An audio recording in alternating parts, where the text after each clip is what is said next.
क्या बात दोसरा है। केहू के फूलवारी में बाड़ी जाके खिले के तैयारी में ऊ त दोसरा केहू के फूलवारी में बाड़ी जाके खिले के तैयारी में भारत तड़प तड़प के यहाँ आया है बानी हो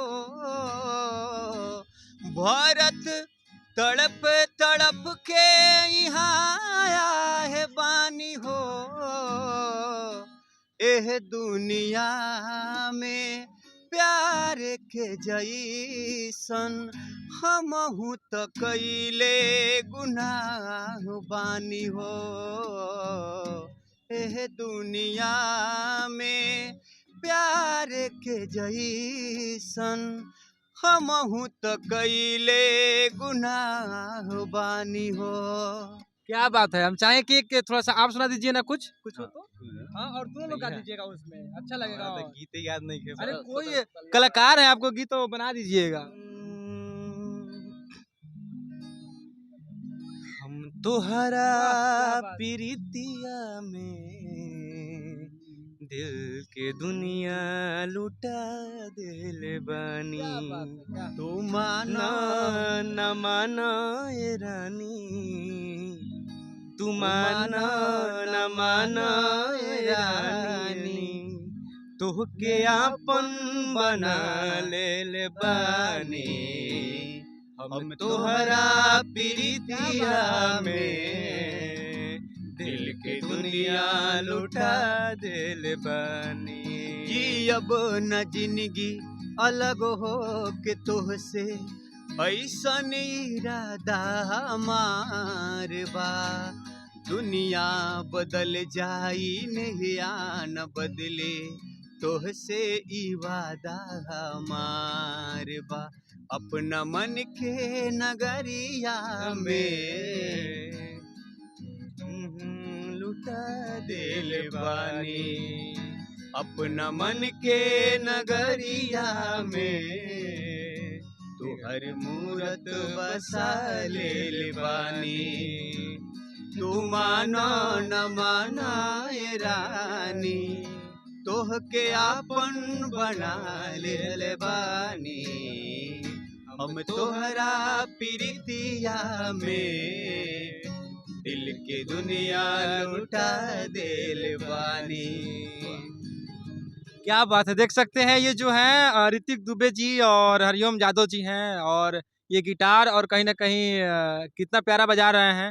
और देख सकते हैं भाई लोग हैं और देख रहे हैं इन लोगों को। अच्छा लग रहा है जी।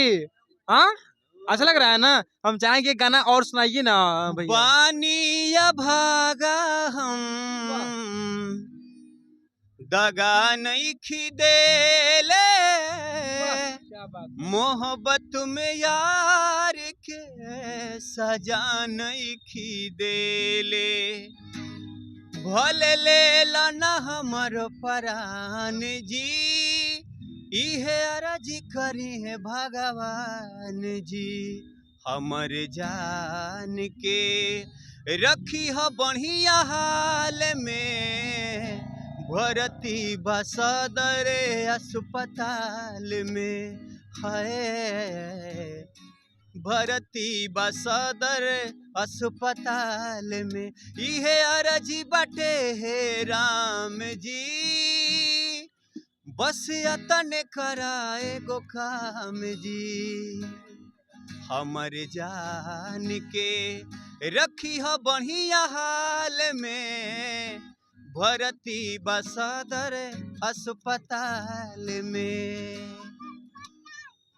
भर्ती बसदर अस्पताल में इति परिति हिताई मिताई जाति छोड़ देला इति परिति हिताई मिताई जाति छोड़ देला जब समय होला कमजोर जब समय होला कमजोर तहर कोई साथ छोड़ देला जब समय होला कमजोर तहर कोई साथ छोड़ देला। बनला के 10 गो साथी बिगड़ला के केहू ना आपन बनैबा कैसे कोई तोहार होई ना हो।